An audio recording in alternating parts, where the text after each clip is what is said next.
Yeah. All right, let's get started. Just gonna start with a quick meditation here to ground ourselves into the space. I don't know where y'all are coming from and what you've been doing up until now, but I think it's important that we are able just to take a moment to breathe and pause and to ground ourselves. So you can close your eyes if that feels right for you, or keep them open to a soft gaze. Taking a moment to notice your breath and how you're breathing.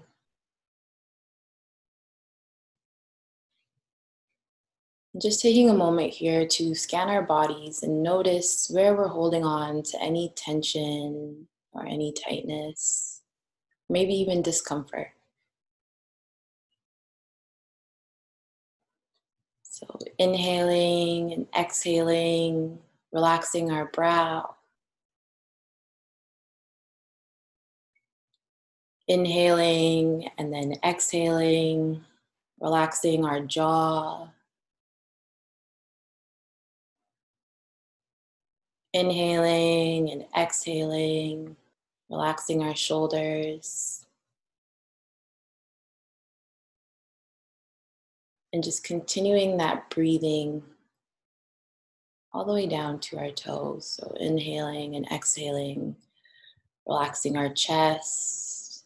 Maybe taking a moment here to check in with our hearts and how we're feeling. Inhaling and exhaling, relaxing our stomachs, allowing them to expand.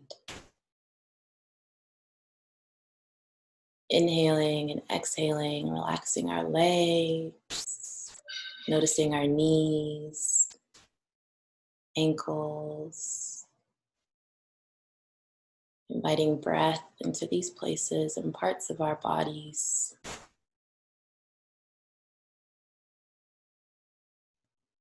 Inhaling and exhaling, relaxing our toes.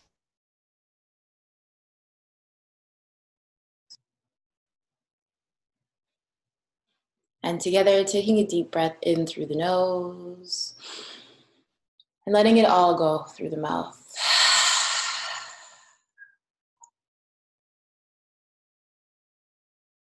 And again, taking a deep inhale in through the nose and letting it all go through the mouth.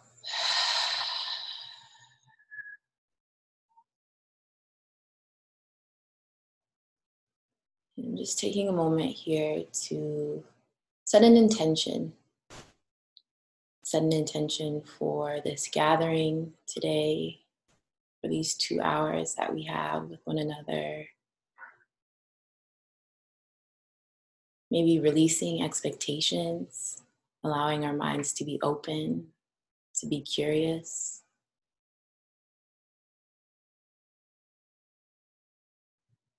Maybe we're being called to be vulnerable.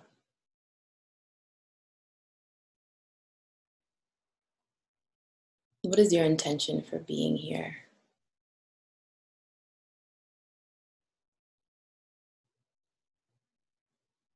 Just noticing whatever comes up. And if your mind begins to wander, that's totally okay. Just bringing it back into the present moment.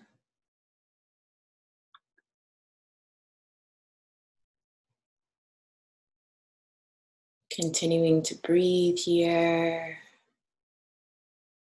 Continuing to be in our bodies, in our minds, and in our spirits. And again, taking a deep inhale in through the nose, letting it all go through the mouth.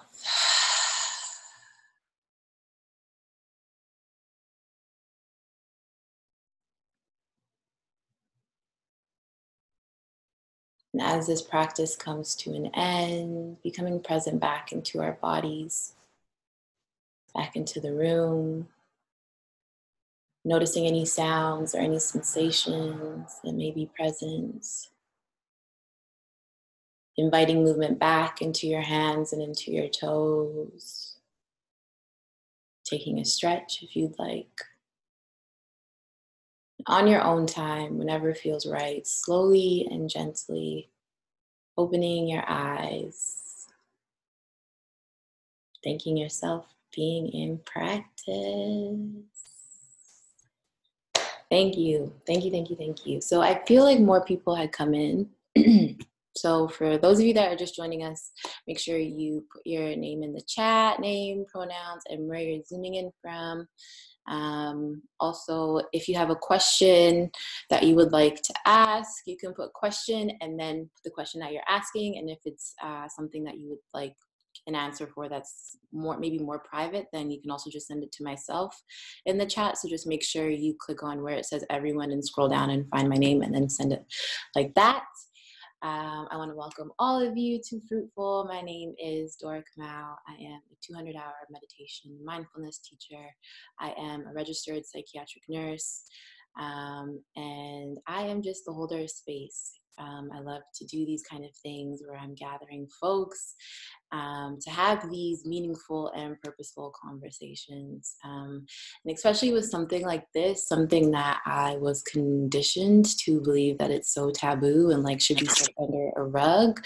I'm so grateful that we are able to talk about this, and also to have Priest Kailash here to share some of his knowledge and some of his insight into the womb, you know, and what goes on there, and offering more of a spiritual perspective on the womb and how we can use herbs to help us repair and reconnect to our wombs. So yeah, this is going to be good. This is going to be juicy. And yeah, I give thanks for this land that I'm on, of the Musqueam, Tsleil-Waututh, and Squamish peoples. It's a blessing. It is an honor to live, breathe, and play, and just to do all this work here. Give thanks for all of you tuning in. Give thanks to my love that is here.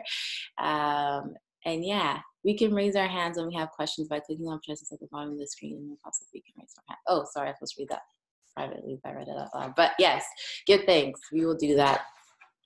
So yeah, what is Fruitful? I even made a presentation for y'all because I'm nervous to talk about this kind of stuff, because there's so much that we have been taught, and so many things that we've been conditioned or socialized to believe about our bodies. And so this is something that I wanted to approach with such intentionality and such grace, because yeah, you know, you're sitting here listening to me, and there may be resistance that arises within your body. So if that is you, I want you to be fully accountable to yourself and do what it is that you need to do. If you feel uncomfortable, if you feel like there's stuff coming up, if you need to cry, if you need to go lay down, whatever it is that you need to do to take care of yourself, please, by all means, do that. There's no shame in that game. You know, maybe you're meeting me for the first time, and that's so beautiful, but I'm learning just to speak my truth, and however that comes out, it comes out. But it's done with love, and you'll also notice that Priest will do that too, and it's all done from love. You know, everything that we are sharing is done from love, and so I extend that to you, to love yourself and do what it is that you need to do in this moment to take care of yourself. And so I will share with y'all my PowerPoint. Ow, taking me back to grade school. Let me see how I do this. Share. Here we go. Can you guys see it? If I present, woo. All right, so Fruitful, welcome to a conversation on womb health and liberty. My name is Dora, I already introduced myself. Yeah, so before getting started, just being able to be accountable for what it is that you need in this moment at all. Take care of yourself. Hopefully you have something to hydrate yourself with, whether it's tea, water, coffee, whatever it is that you need. Make sure you have that, have snacks. Hopefully you're wearing something comfortable and you're cozy.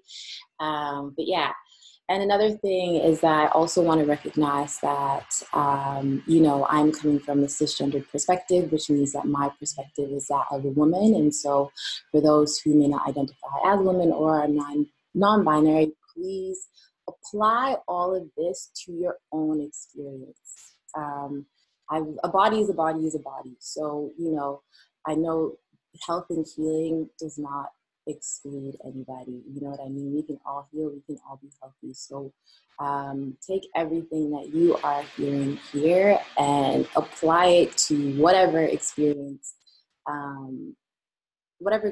that you are experiencing is all I can say. And yeah, again, do whatever it is that you need in these moments to make sure that you are feeling comfortable and safe. I recognize we're also in a virtual space, so I want to be mindful of everyone else here and just know that respect is also something that I value. And so being able to be respectful of one another's opinions, stories, privacy and confidentiality. I'm a psych nurse, so I always have to add that in of what's being shared here stays here, and so that we can all be held in safety and comfort and know that these stories are our stories and nobody else's. So, yeah. So, my story, my journey. Where do I begin?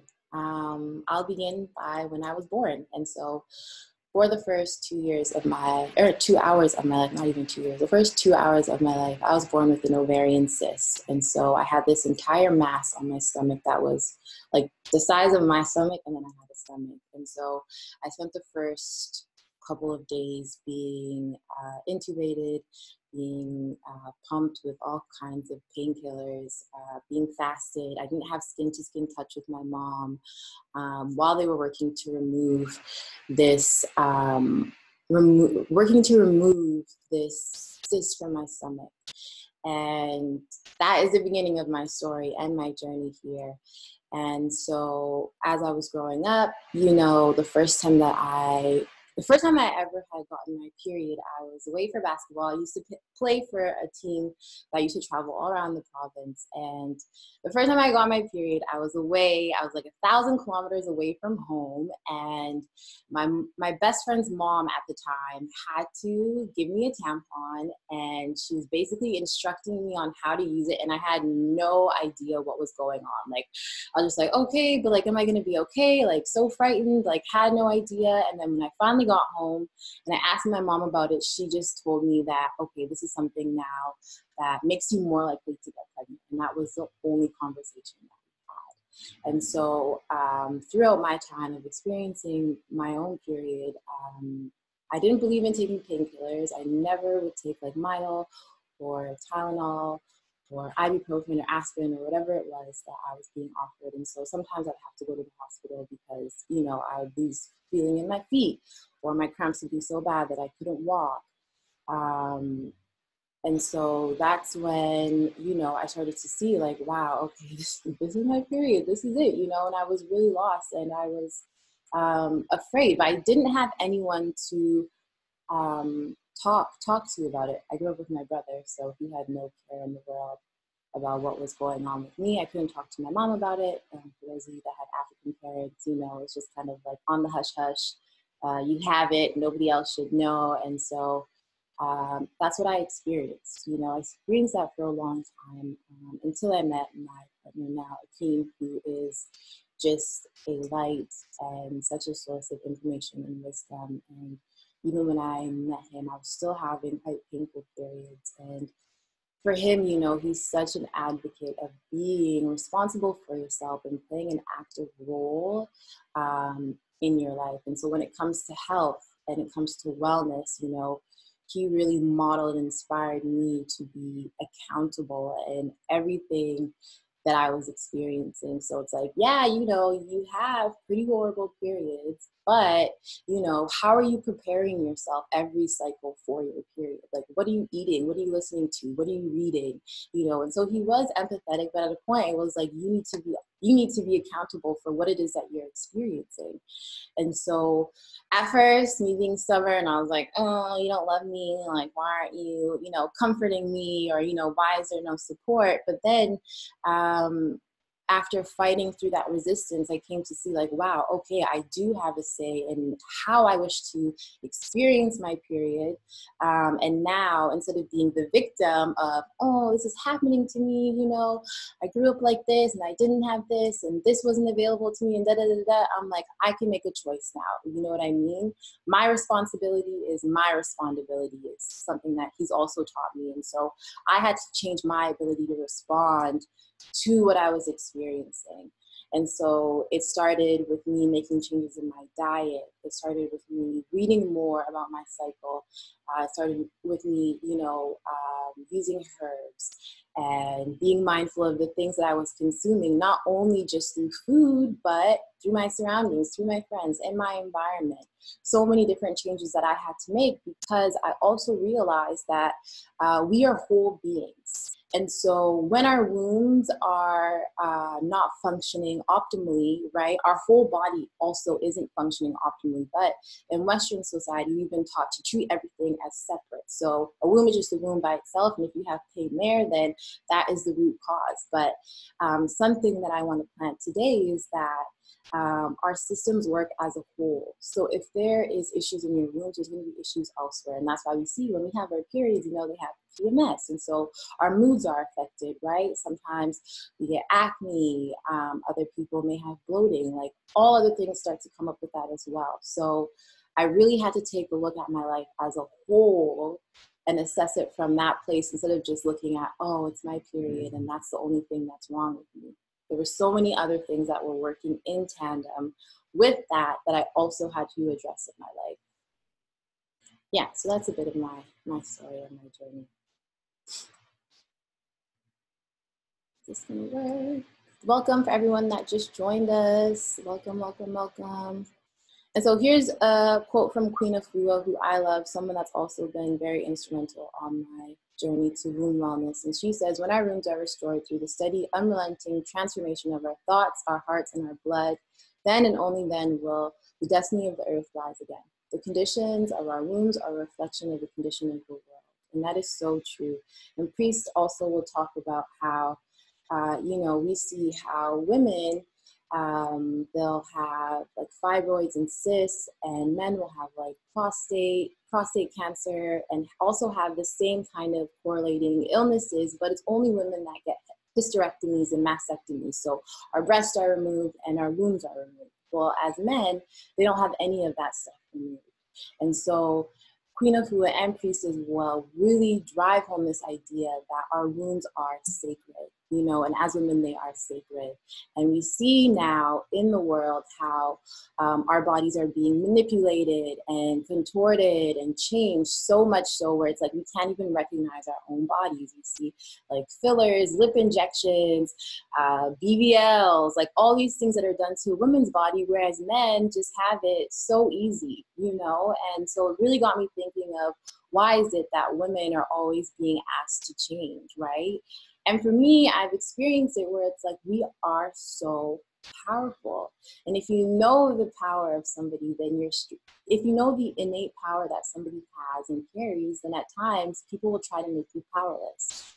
And so in this conversation, it's also really important to reconnect to our power and to address the shame that may be present when we come together and talk about our needs, because there's really nothing to be ashamed about. Like, we create life within us, you know, and that is so beautiful. Like, we created mankind, and that's powerful, right? But on the flip side of that is like, we've been taught to hate ourselves and to internalize that hatred and to believe the stories and the lies and the narratives that social media has created, or even our loved ones, or even cultural traditions. Like, there's so many different things that we also have to be aware of that are making us go against our bodies. And so just a little bit of tidbit for you. So in Kemetic language, I'm taking off my socks, I'm getting hot. Kemetic language, so they say that the womb is a spiritual energy center. And that is so true. It's a gateway, it is a portal. It's aligned with our second chakra, which represents procreation, inspiration, and family. And then me being a nurse, I just kind of put where the womb is located. But going back to that, it's like our wombs not only create babies, right? We give birth to businesses and ideas and dreams and like plans and goals. And there's so many other things that when we plant into our wombs, they can be manifested into our realities. And again, there was a time that we were at our retreat in St. Lucia, and Priest was saying that whenever he wants to see something manifest in his life, he plants that seed into the womb of his woman, and it becomes his reality. And so knowing that, don't just get hung up on the idea of, oh, wombs are only here to birth babies. No, whatever you feed your womb, it will recreate and manifest into your life. And so that's an invitation for you to also look at the other things that you have created in your reality and how that can be intrinsically tied to your womb and how you've been treating your womb and all the things that you've been feeding it. And how does that show up now in your reality?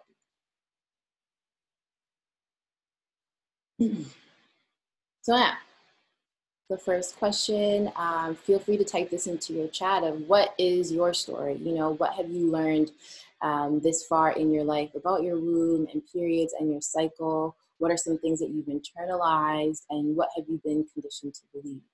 So for me, there was a lot of, not shame, but it's kind of dirty. You know what I mean? Don't talk about it.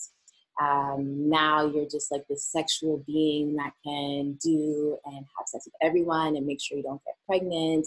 But I never really learned how sacred our wombs are, how sacred our cycles are, how they align with the moon, and how water is so impactful on our periods as well. So feel free to share in the chat or write it down. You know, what are some things that you have learned to internalize? And also, how does that show up in how you treat yourself and your body and how you take care of yourself now? And if you would like to share, put it into the chat and then I will unmute you.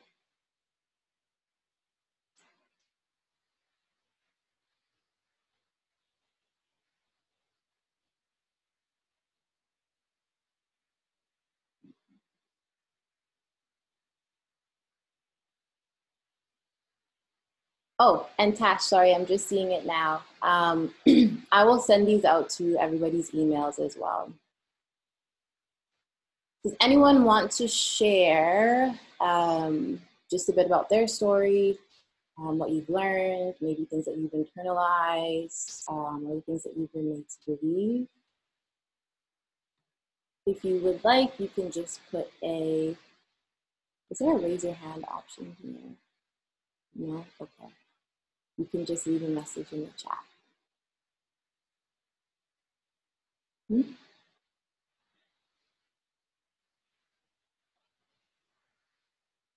Hakeem here. You want to share?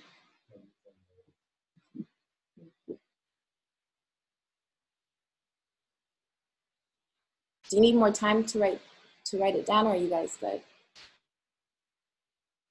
Nobody would like to share? Yeah, that's something that I'll talk about. So Rosalind said, I used to dread each month, despite the fact that I was eating trash, which in return had a huge effect on my cycle. Now I know how to prepare for my cycle by removing certain foods from my diet that aggravate or cause me severe pain. An issue I still deal with is severe bloating and backache, so I'm working on both as it's uncomfortable. Yeah, for sure. I'm forever bloated, so I understand that. Thank you for sharing, Rosalind. And Chantel said, I'm noticing that it's even hard to pinpoint what I've learned in specific words because of the disassociation of that area. And yeah, for sure. In my in future slides coming up, I share about practices that allowed me to strengthen my mind-body connection, because for someone that has experienced trauma, I used to live a lot of my life outside of my body and not really know what was going on within my body. So something that had really helped me with my own period is being able to connect and listen to my body and understand what it was telling me. Because if you've been used to living in fight or flight for so long, you become accustomed to only knowing your body in that space of stress. And so for me to move out of that comfort zone into discomfort, I really had to learn how to listen to my body. So that's important to tap in on.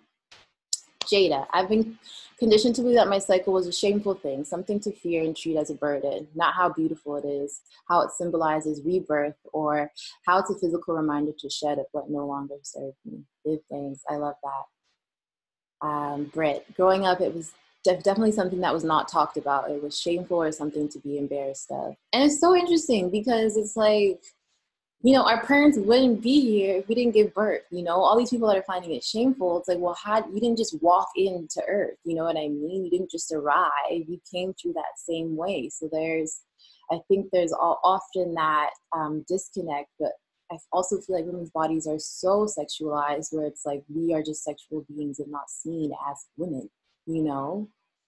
Jamaica, I grew up with issue with an eating disorder. I wanted to be accountable for my healing, so I looked into holistic nutrition.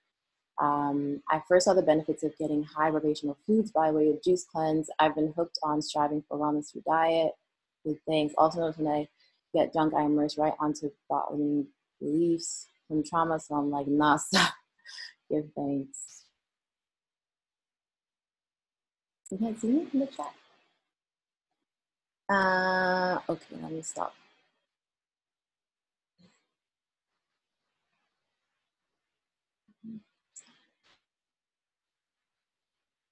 Okay, can you guys see me now?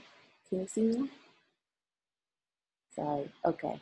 I've learned to embrace my cycle. She even has a nickname.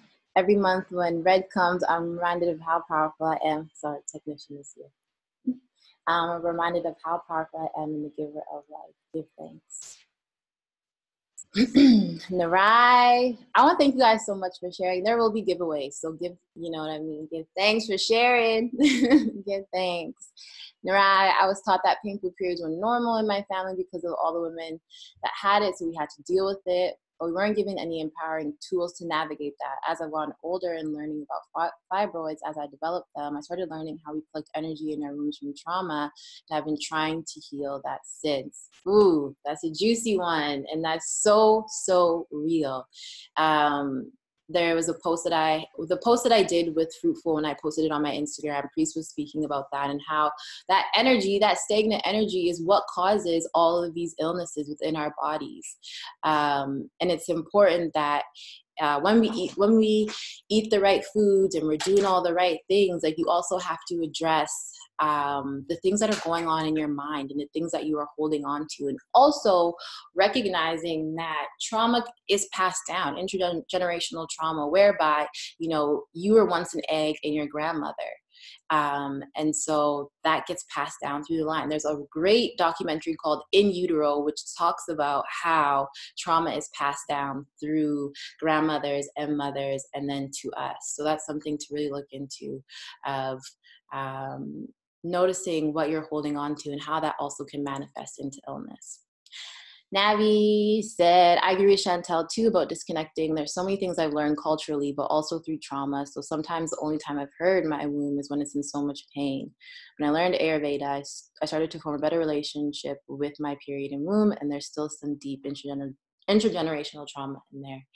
Yes, thank you so much for sharing. Can I send the doc here? Yes, I will try.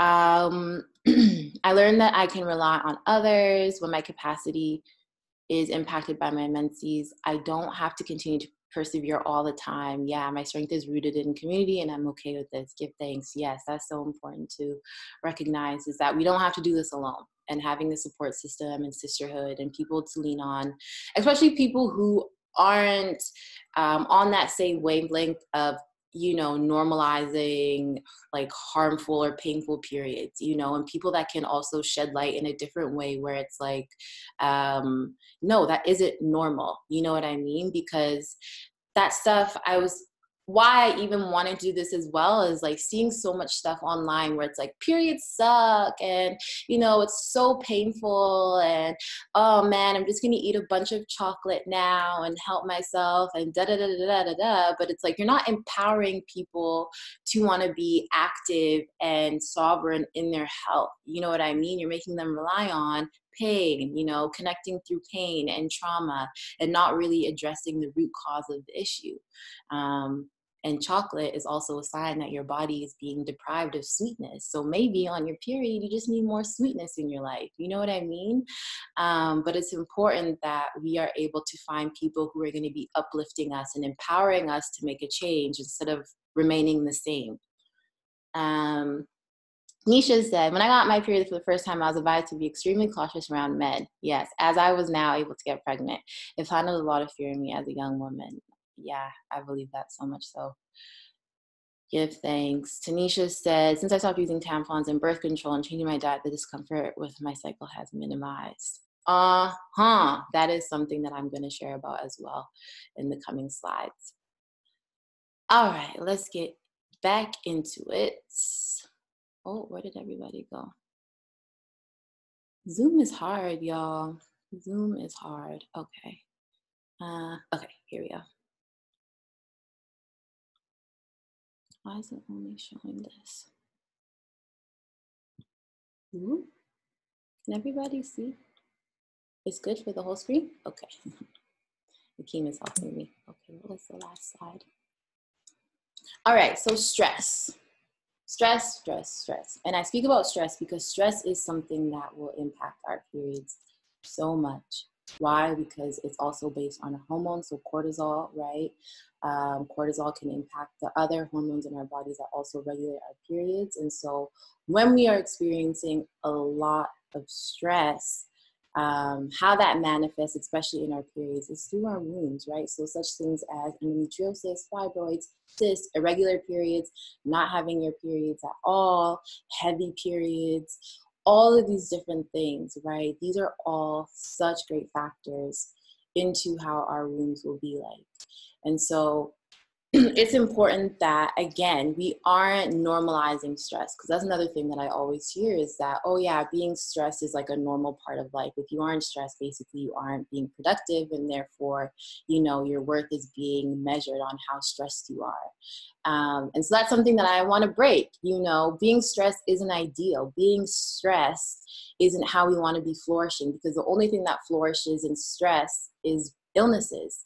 And for us, that's going to be illnesses in our womb. So being able to, the next slide says, like, being able to identify your stressors. So you can do that now, just identifying on an emotional, mentally, physical, spiritual, environmental level of what stressors are present in your life, and just taking a moment to be aware of that. Because for me, when I first was like, okay, you know, stress is really a big part of my life, even the smallest things that I had just learned to accommodate and become comfortable with in my life were actually stressors. You know what I mean? There's one point in my life where I was taking 6 classes, working 2 jobs, and also running a women's community here in Vancouver. And for me, my worth, my self-worth was intrinsically tied to doing all of these things, not knowing that my body was under high amounts of stress.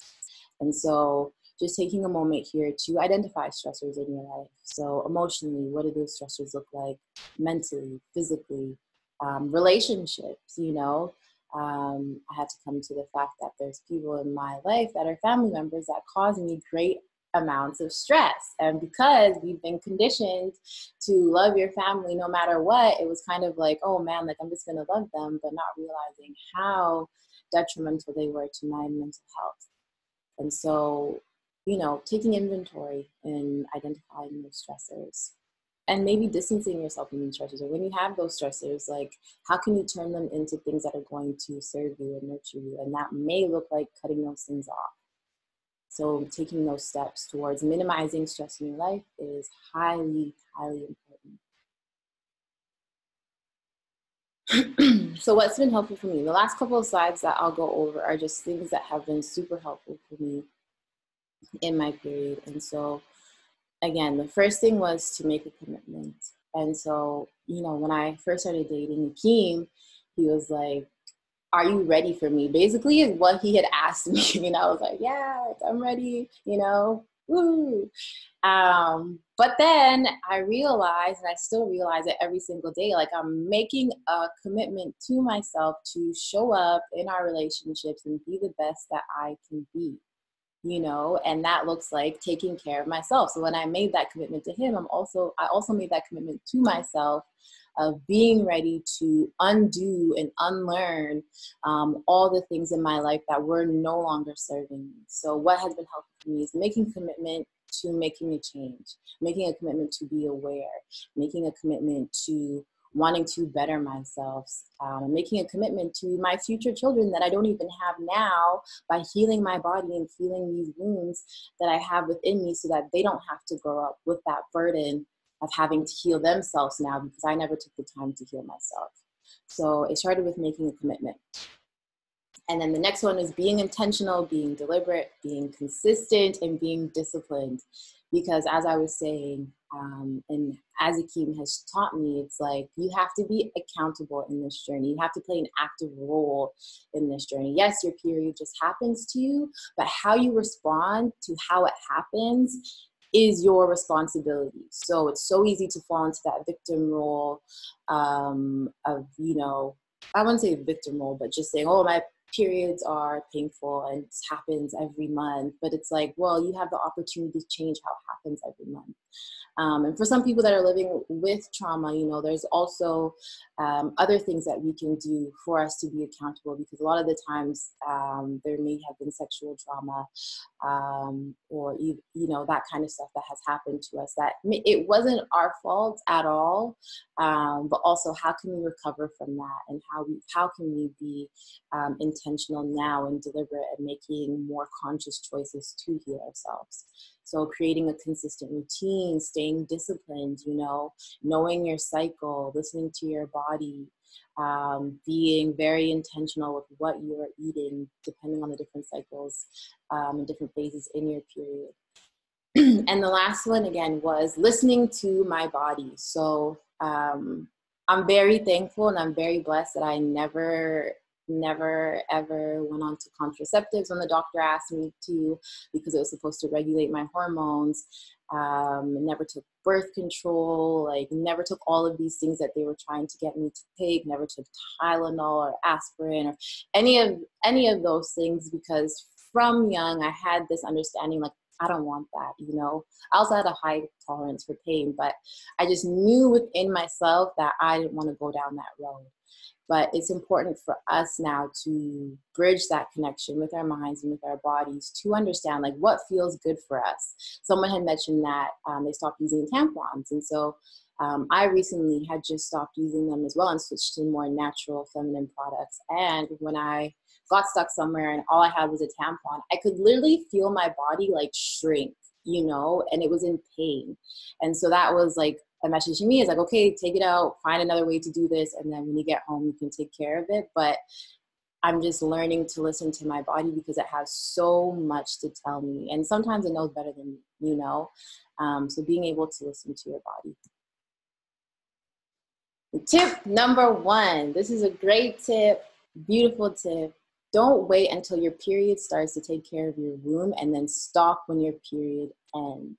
Start from the first day of your cycle, which is the first day of bleeding, and then pay extra attention 2 weeks before your period and the 1 week after your period. But don't just, I always see this all the time where people are like, okay, I'm going to take painkillers, I'm going to eat healthy I have my period for 7 days. So for the 7 days of my period, and then after that, I'm just going to go back to eating and living however I was. Like, start the day of your period and continue in a cycle, because your uterus isn't just shedding the lining of right at that moment when it starts, right? It's shedding the 28 or 30 days or 32 days prior to that. So it's important that you're being proactive in taking care of your womb, so that when your period does arrive, you're reaping the fruits of your hard-earned, deliberate, intentional labor of taking care of yourself all those days before, and you'll see an immense change. This is like the number one thing that has changed so much for me.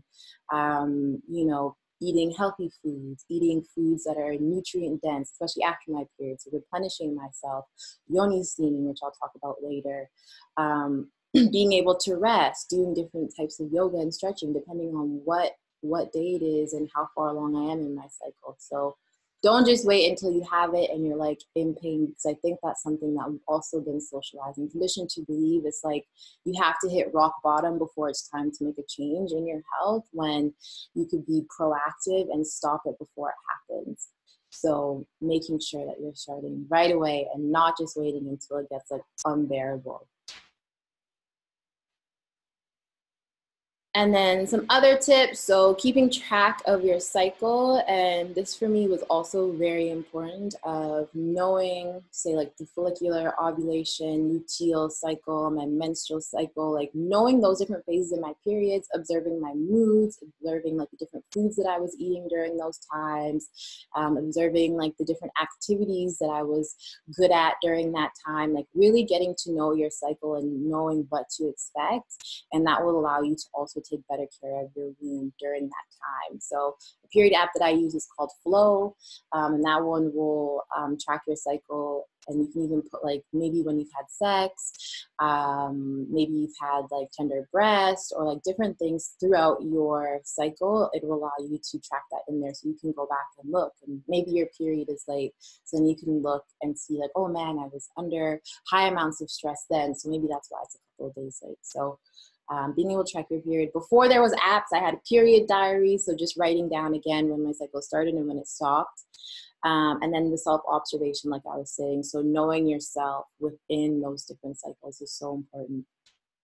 Speak to your elders. So if you have access to your elders, if you have that relationship, know your family history, you know, because when I first got my period, I'm like, man, 7 days? Like my other friend on the playground's getting it for like 3 days. Like, why do I have it for 7 days? And then my mom was like, well, that's normal in our family. I had it for 7 days. My sisters had it for 7 days. Your grandmother had it for 7 days. So that's normal.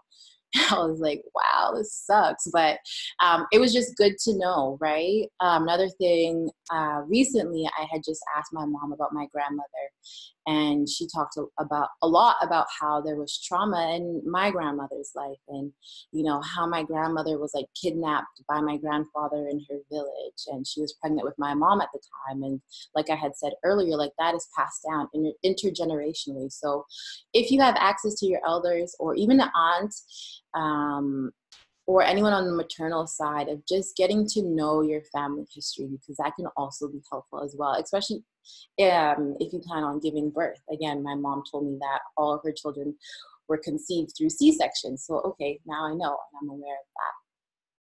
Womb nourishment. So again, it's not just about what we eat. Yes, it is, but it's also about like your mind, right? What are you feeding your mind? What are you reading? What are you listening to? Who are you talking to? What are you seeing on social media? You know, what are you consuming on every single level, like emotionally, physically, spiritually? Like, how are you feeding your whole being, you know? And how can you bring more intention into that? And something that priest had taught us on one of our retreats was like, you can eat all the healthiest food in the world, drink the cleanest, purest water, but if your mind isn't right, it won't make a difference. You know what I mean? And that's why you hear some people who will get cancer, and then you hear their family members talking like, oh yeah, like, you know, they lived a healthy life, they did yoga, they did triathlons, I don't know how they got it, but it was like, they never talk about what their mind was like, you know? And I've seen it, I've witnessed it in my own family, where it's like, this person is so healthy, yet they have died, or they have this illness and don't know where it's coming from. And then you find out that they were experiencing such high amounts of stress, you know, or they were going through something that was so traumatic, and now again it's manifesting into their lives. So being intentional, being deliberate, being disciplined, and being consistent in what it is that you are nourishing yourself with.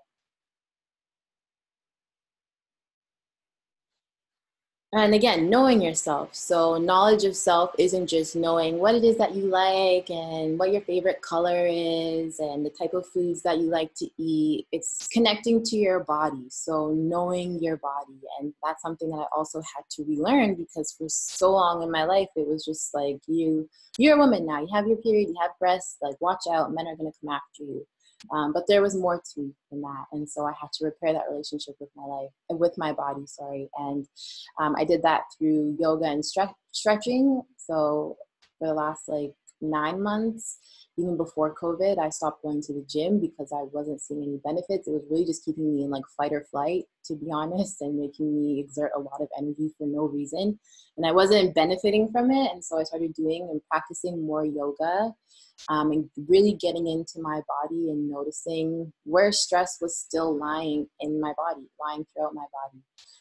And so that was a practice that I've done. Yoga with Adrienne online on YouTube is a great instructor. She has so many different courses, so many things that you can look at.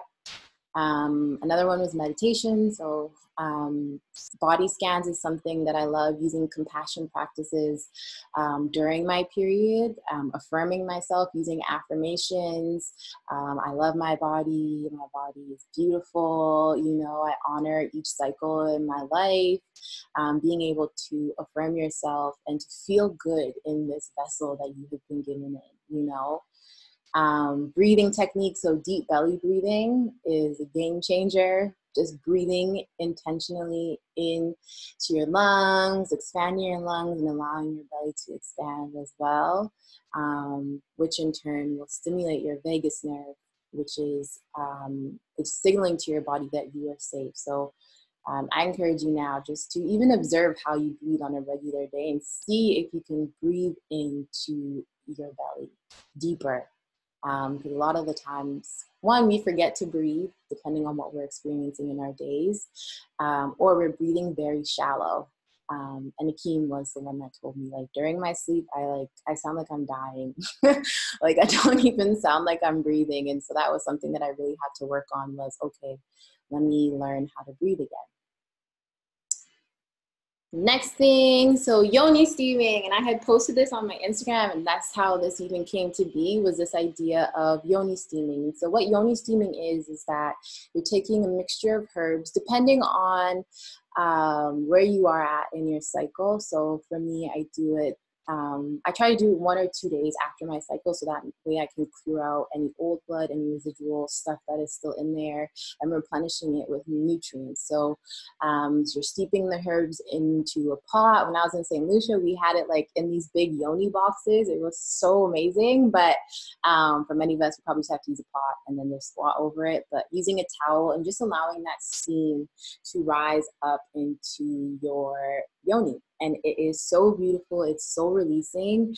And this has helped so much with my own period, because painful periods can be caused by stagnation of old blood in our uteruses. So being able to promote circulation into that area and remove all that stagnant blood and like matter that has been collected in there allows the blood to move more fluidly. And so it can also help for people who have fibroids, endometriosis, cysts, regulating hormones. We use a lot of herbs from St. Lucia, so like gully root, cerasee, bay leaf, really good for promoting circulation, clearing out old blood. You want to be careful though, because if you are pregnant, some herbs will induce labor. And so making sure that when you're making these mixtures of herbs, which Priest will go into, I'm just sharing these herbs, by the way, that you'll be able to find in like North America. So I wanted you all to be able to try this if you can. But yeah, making sure that you know what herbs can be utilized at what time during your cycle, so that they're not causing any pain or going to induce labor if you're pregnant. So yeah, and I will be giving some of those away because I made some of those for you all to try. So yeah. Aromatherapy. So for me, I love rubbing peppermint oil on the on my lower abdomen, and that helps a lot with my cramps. Also using CBD cream, which isn't mentioned here, but if you can get your hands on CBD cream, I also use that as well on my abdomen, and that helps a lot with cramping. And also the herbs too for the yoni steeping can be especially good for uterine cramping and like uterine spasms as well. And just allowing more flow basically is what it's creating in your womb, more flow, dilation, allowing your muscles to relax. So yeah, these are some herbs that you can use as part of essential oil in your essential oils as well. Changing your feminine products. So as someone mentioned, and I had mentioned earlier, of being more mindful about the feminine products that you're using. So there has been studies shown that tampons and like pads from like Playtex, is it? All those brands that we know and love, how harmful they can be. And this is even when they have like the warning on the back of the box, which is that you can get toxic shock syndrome. And so they say it's over time, but even knowing that it has the power to do that over time, and if we're using it throughout our periods, like there's definitely going to be harmful effects, even if you're only using it for 3 to 5 days. Like there's still so many chemicals and toxins that can be released into our vaginas. So making sure that if you are able to change even just to natural products, so using natural tampons or natural pads or using cotton panties if you can, that's something that I've switched to now. I've worked with Luna Pads and Revolve Girl, and they have really awesome products that you can use, or some people like to use the cups. For me, I personally didn't like putting plastic inside of my womb, but if you are able to change your feminine products and even be mindful about your makeup, nail polishes, nail remover, looking into different chemicals that are in those kind of things that are going to be absorbed into your skin, into your pores, because they can also have an effect onto your womb. So being able to know what you're using, looking up the side effects, for anyone that's on birth control or IUDs, like making sure that you know the side effects of what you're using, because as someone that works actively in the hospital, I've seen it. You know, there's plenty of women, I work in a women's hospital, and there's plenty of doctors that are women that won't use what are they called? Won't use IUDs on their own children, but prescribe it so readily to other people because they know the harmful effects of them. So making sure that you are doing your own research and being able to self-advocate for yourself if it is, if you do find yourself having to go to the hospital and get contraceptives, making sure that they are disclosing all the information to you, because you have a right to know. It is your body. So playing an active part in that will be essential as well.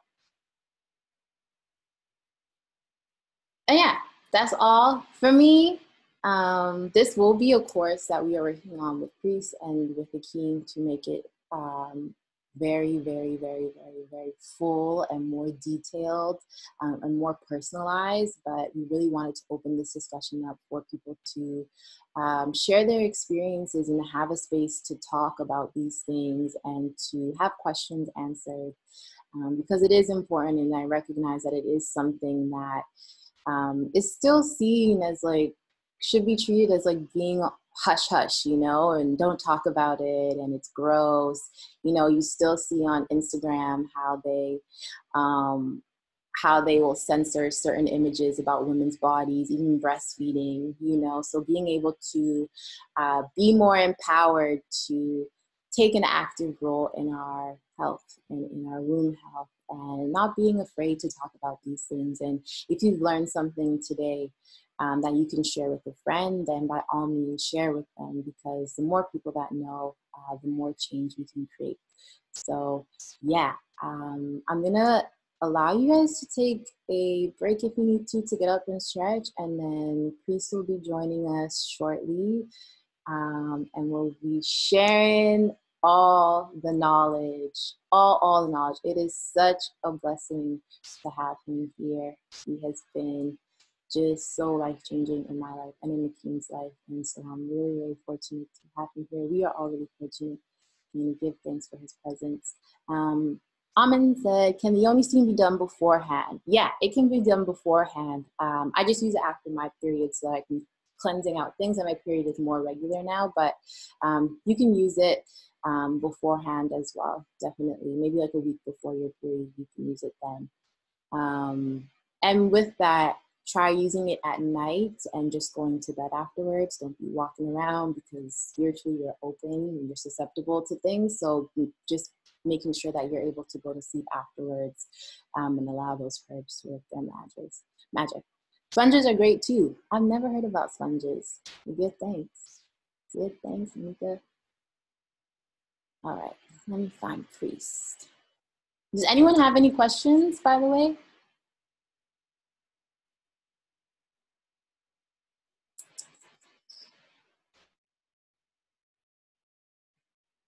Okay.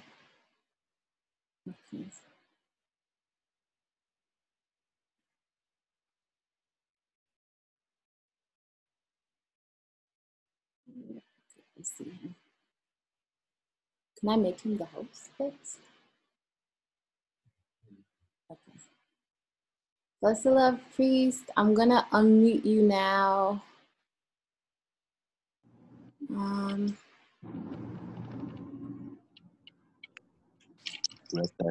Blessed. Do you want me to turn your camera on as well?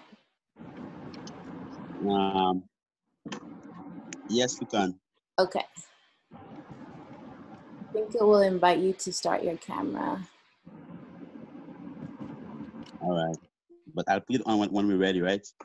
Yeah, I think, is everyone ready to start now? Yeah, everyone is ready. Okay. Yep, okay, you can ask to start a video.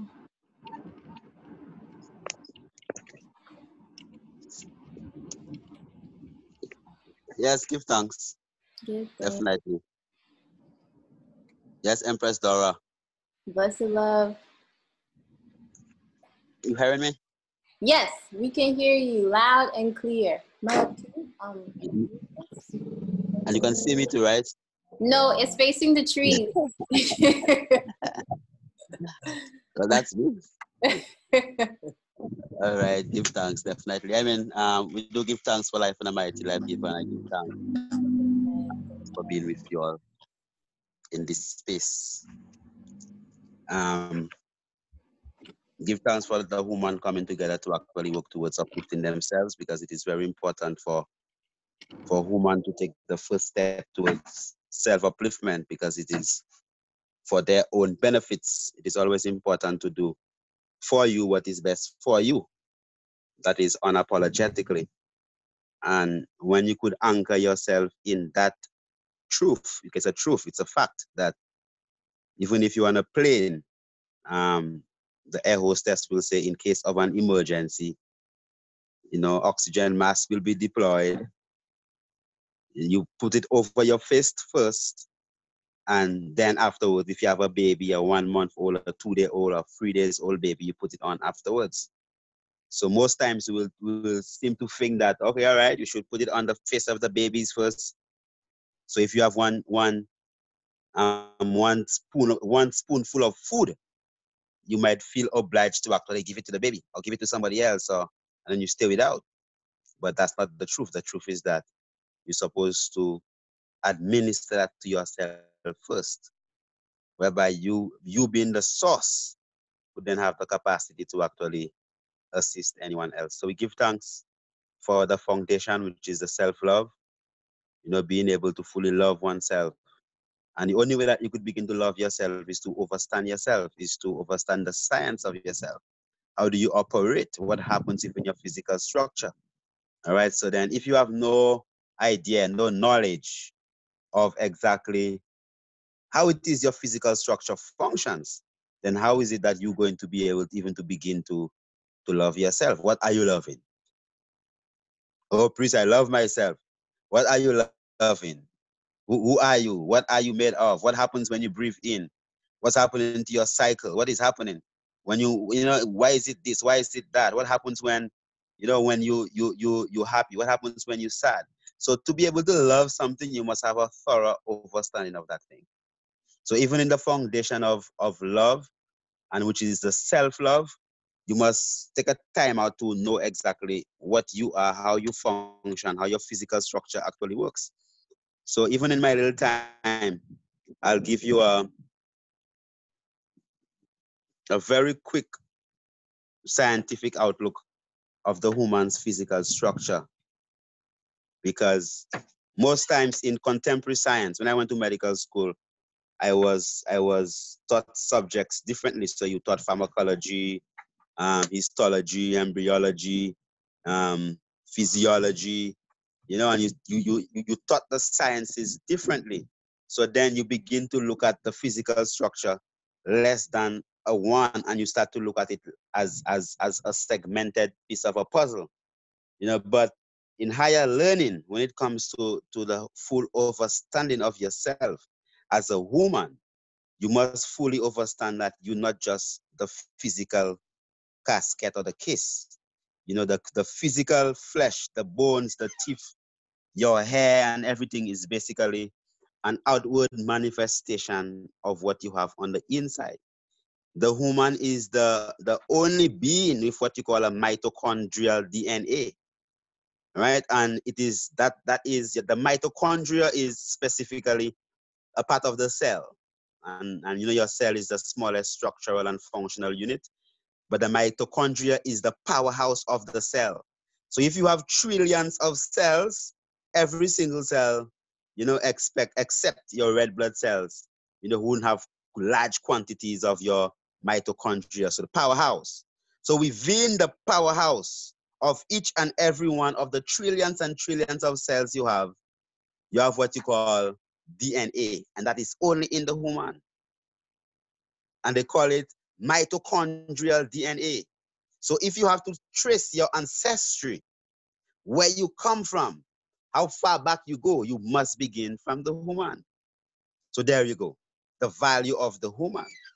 Now the woman being so valuable that the creator, whether you believe in Buddha, Allah, Jesus, you know, whatever you believe in, that the creator found it fitting to actually choose the woman to actually carry the seed, the very important seed of life for 9 months, right? And then afterwards push out life. So the responsibility for safeguarding the continuity of life, that we have life, wasn't given to the man. That was given to the woman. Right? So most times you find that when we don't fully understand and begin to appreciate love, the fact that the woman was created in that capacity to be able to do such greatness, such wonders, then as a woman you begin to try to be like a man, and you try to you know, so some women say, well, priest, I have been father and mother for my child.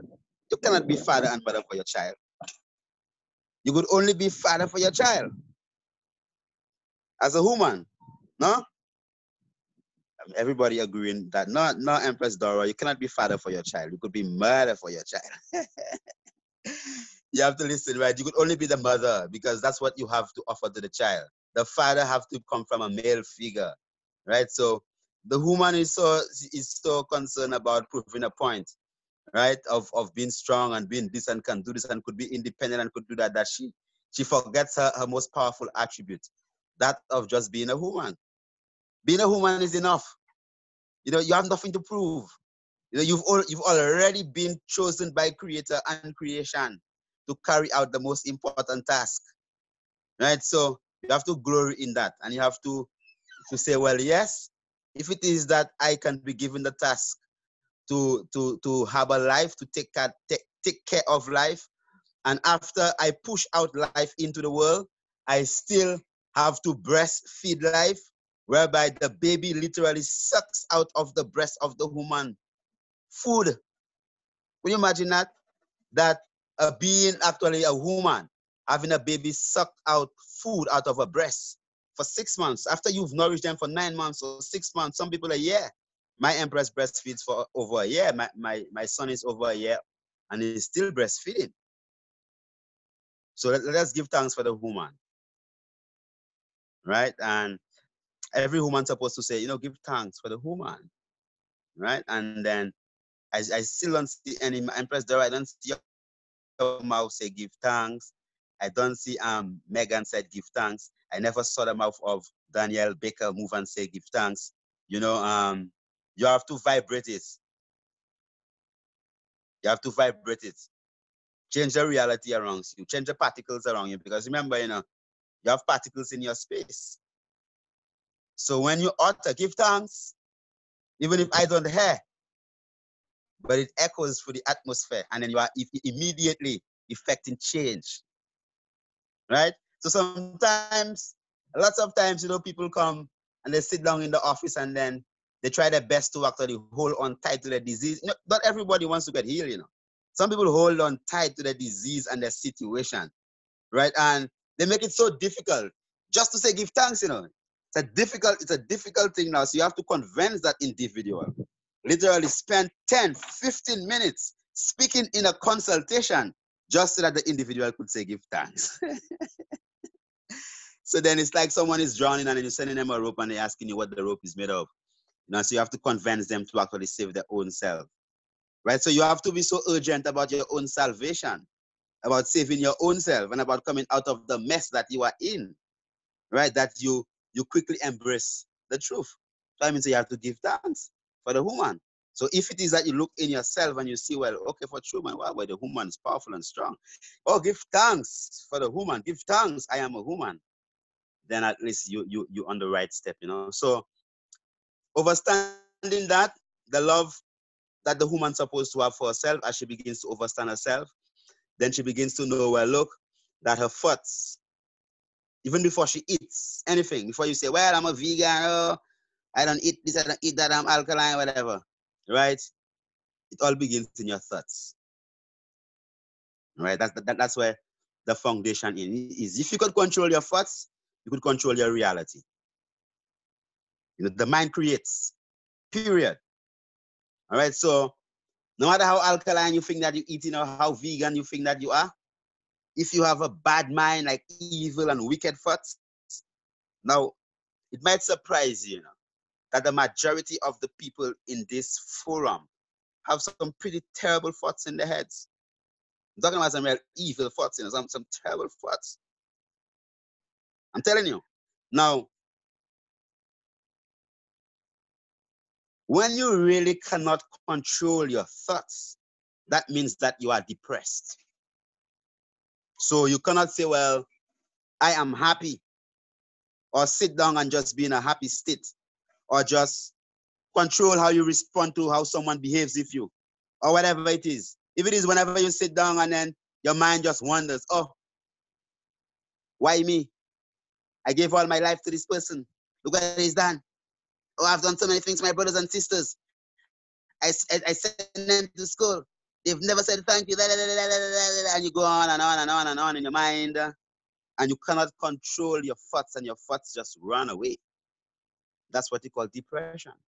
Because you don't understand that the mere fact that you are thinking of something that is not uplifting, that is not feeling good for you. Literally, like, when you're happy, so you laugh, you feel good. Right? And I'm very serious. Some people love being upset. They just love it. They feed off that because of their lack of understanding. So if someone tells them something, they will come and they'll tell a friend, oh, Joe, this girl came and tell me something and I put her in a place. I cut her off and and they feel good, Not fully internalizing that they have actually traumatized their own physical structure. As a woman, you traumatize yourself. As a man too, but as a woman, you traumatize yourself by getting upset and quarreling and fussing and sitting down in self-pity. Trust me, you're killing yourself, right? You feed tumors. You block the productivity of your womb. You literally make yourself infertile by just harboring certain evil thoughts. When I say evil thoughts, an evil thought is any thought that is to your detrimental. Any thought that doesn't bring you joy and peace. Any thought that doesn't make you happy, that's an evil thought. And you have to consciously and freely, unapologetically, be able to label these thoughts there an evil thought, right? And don't feel sorry about saying that the thought is evil, because if it causes a harm to you, then that thought is an evil thought because it brings evil unto you. So then you begin to take responsibility for yourself, because you understand that when you get upset or you quarrel or you fuss or you fight or you angry or you cry, what you are doing specifically You are flooding your bloodstream with chemicals that make you feel bad, make you feel lousy, that raise up your blood pressure, raise up your blood sugar levels, right? Suppress your immune system. So every time you get a flu, every time you're always sick, you never get a cycle, you always have period pain, and you have this lump in your breast, and you have fibroids growing in your womb, and you have yeast infection, and you have all this stuff just because of the fact that your immune system have been suppressed because of your thoughts. Right? So it is important that as a woman, you begin to culture and nourish positive thoughts. Right? You have to begin to make it your responsibility. Are you hearing me?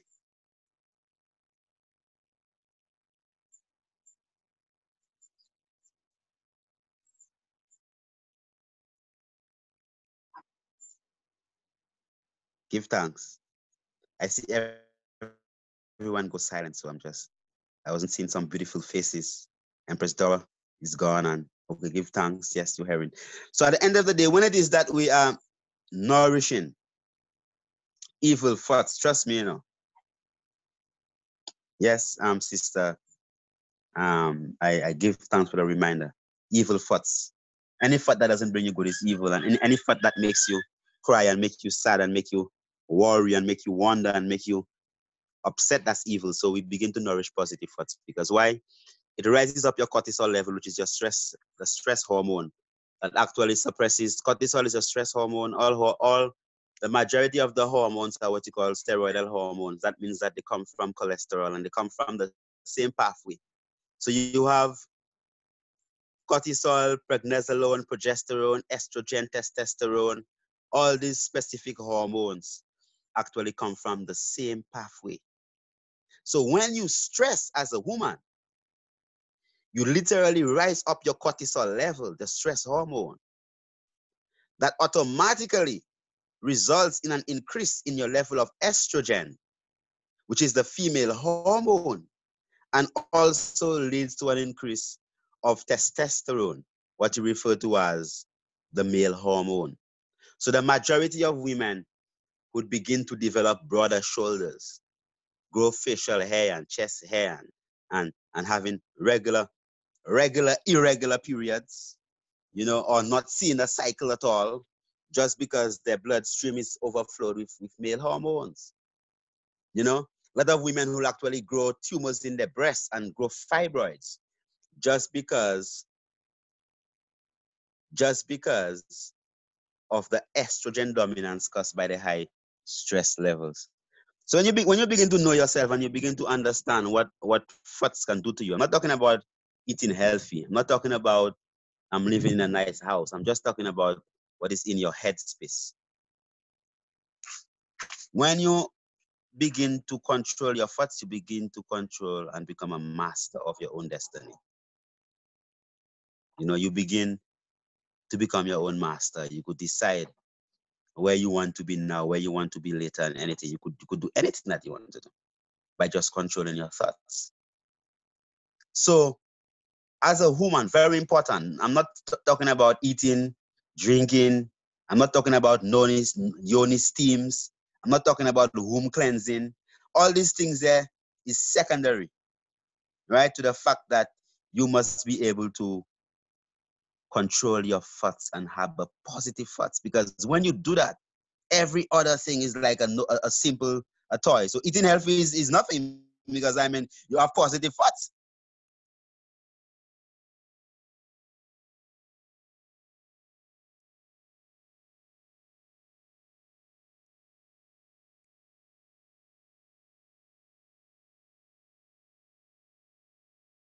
As a person are able to actually nurture positive thoughts, then your actions just automatically follow, and you become self-loving and self-caring. So we don't have to worry about eating and drinking or about room cleansers or any of these things now. What you have to focus on, make it your goal to every day scan your heavens. I will say your heavens. People say your mind, or okay, scan your heavens or scan your thoughts and highlight how many of these thoughts are positive thoughts and how many of these thoughts are negative thoughts.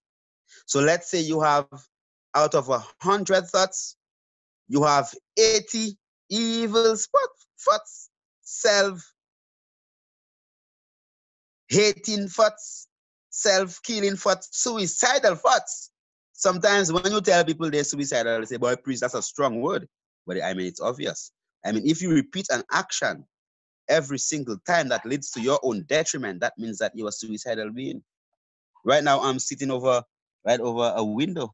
Right? If I just drop myself over the ledge there, I know, boy, if I fall there, wow, that's about a 20 feet. I could break a couple of bones, man. And I still drop myself. I'm suicidal. Right? I know I could hurt myself and I'm still doing it. Right? So if you know that thinking poor, self-pity thoughts, oh, why me? Why have to go for this? Every time, I mean, come on, you know this is not good for you. If you are repeating it over and over and over and over again, I mean, definitely you are harboring suicidal tendencies. All right, so it's very good to define things, so at least you could know exactly where you stand. So you examine, you scan your thoughts. What am I thinking? That's not good. Then automatically, after you scan your thoughts and you are able to identify the evil thoughts, what you do then now, you begin to replace these evil thoughts with positive thoughts. So then you say to yourself, then, if you say, well, if it comes to your mind, well, I'm not good enough, then you say, yeah, man, I'm good enough. I'm wonderfully made. I was chosen by the Creator to carry life, the most important gift. Give thanks, right? So that's why I personally, for the past, let's say 20, I am right now, I am 42. For the past 20 something years of my life, one thing that I have always been saying is give thanks. You know, and it is something I say in whatever time, give thanks, give thanks, give thanks, right? Because I have learned the effects of my thoughts on my physical structure through experiencing it. And it is not something that is pleasant, right? It brings me my physical structure, physical ill, right? It causes me to get diseased. You know, if it is that I store bad thoughts or worry, and you know, I don't have time for that, not at all. You know, so I give thanks. Oh, priest, I didn't man. Oh, I'm blessed, man. Give thanks, man. Give thanks. Yeah, man. Blessed love. Oh, give thanks. Give thanks.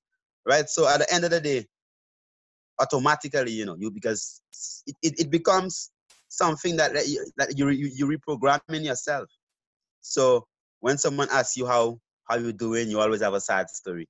I always tell people, avoid people with sad stories. You know? Right? Anyone, whenever you go to them, they always have to fill up your ass with sad stories. Avoid these people. Right? It might sound mean, but it's okay. Right? Because you're not even fully capable of handling your own sad stories. What makes you feel like you could actually store up all these other people's sad stories and you just listen to people's sad stories? All right. So it is important to avoid sadness and poor me's and all these different things there. Stay far from these things. You know, so you have to learn to culture that positivity in yourself, whereby you could always find something positive, no matter what the circumstance, no matter how it might appear.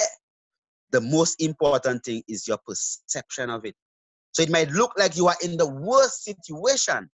Someone else, I mean, you might be in the ocean and a 40-foot wave is coming, and you get afraid and then you run and then you might panic and you might get drowned. For another man, he might see a 40-foot wave coming and he might smile.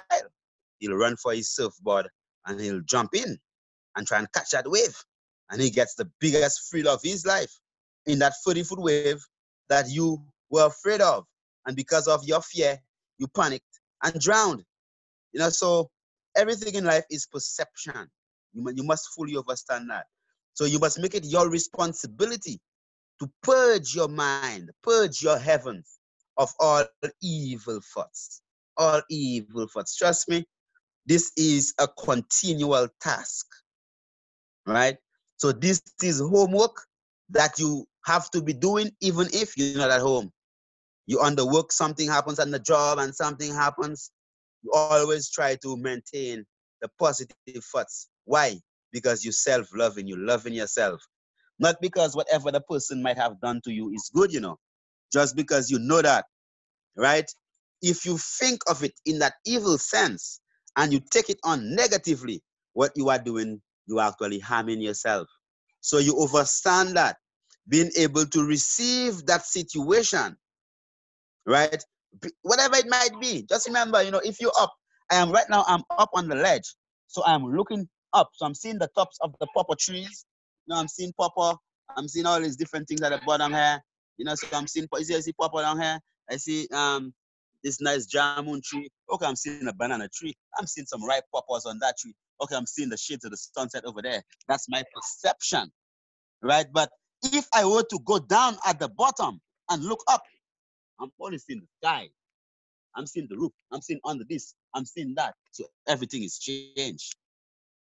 It's all about perception. What point of view you're looking from. So are you looking to bask in sadness?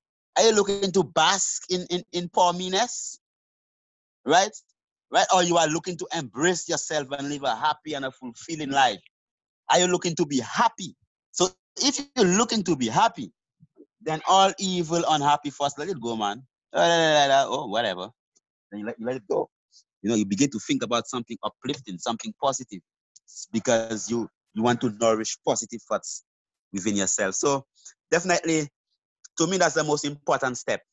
Any first step that anyone has to take when it comes to actually elevating themselves, right, is to be able to control your thoughts. From depression, you go to chronic depression and anxiety. Then they say that, oh boy, you manic, are you bipolar, are you schizophrenic because the FBI is after you and the CIA after you because your thoughts are always so sad. Oh, by priest, nobody loves me. So then at the end of the day, it gets so out of control that you believe that even the trees are against you. So the trees, you said that tree there is trying to get me, and you're running away from the tree, right? Because you have constantly been thinking about everything is against you when the tree loves you so much. Right, come on, man. If you sit down underneath the coconut tree and have dry coconuts and the coconut fall, it's gonna fall on your head and it might hurt you. So it's not that the tree don't love you, right? It loves you. Okay? It's just that you go and sit down underneath a tree with dry coconuts. So you have nature, so the coconut gonna fall, it's dry and it's gonna knock you on your head. So you're supposed to be wise enough to know, well, look, I'm not gonna sit underneath that tree. So if it is that you have an experience in your life where you got hurt, so are you going to repeat that same experience over and over again? No. Right? So you learn from your experiences. It's not that somebody is abusing you and beating you up and punching you up, and then you go back and say, oh, give thanks. Give thanks. No, I'm not saying that. I'm saying that because you love yourself, you would understand that even that environment is no good for you. So you'd quickly get out of that environment. Right? And then you wouldn't even hate the person, you'd say, give thanks for the experience, man. Right? Because I personally am at a point in my existence whereby I have no regrets. I show gratitude for every experience I've ever had. Because this experience has been, right? This experience is what have created me, Prince Kailash. Right? So when I begin to minus experiences from my being, I begin to minus myself. So I'm thankful. I'm gracious. Right? I am very thankful of being who I am. I'm thankful for going through all the difficulties I've gone through. I'm thankful for all the ups and downs, man. Things that might have looked so depressing and sad at that point, but I give thanks that you know oh my goodness, that I am here. I have life and I have an opportunity to actually make better in the next second or the next minute, just because I choose to. So when you have life, that's the greatest gift. So if you say that you have nothing to give thanks for, give thanks for life. Right? So having life gives you that opportunity, right, to have something else to actually give thanks for in your pricing. So give thanks for life. We give thanks for life, because life is the greatest gift. So no matter how you are, no matter what state you are in, somebody is in a lesser state that wish that they were in your state. Yeah, man. So most times, as I would tell people, sometimes you look at yourself so lowly when you have so many people out there looking at you highly. You have people looking up to you that you don't, because you stuck up so much in that little mud there, and you like to feel sorry for yourself and stuff, that you don't even realize that you have so many people that look up to you, literally, right? That see all the great things that you do. So you there, you're not even giving thanks for not one thing, when you have so many different people that are out there that are glorifying your work. So you are underestimating your own value.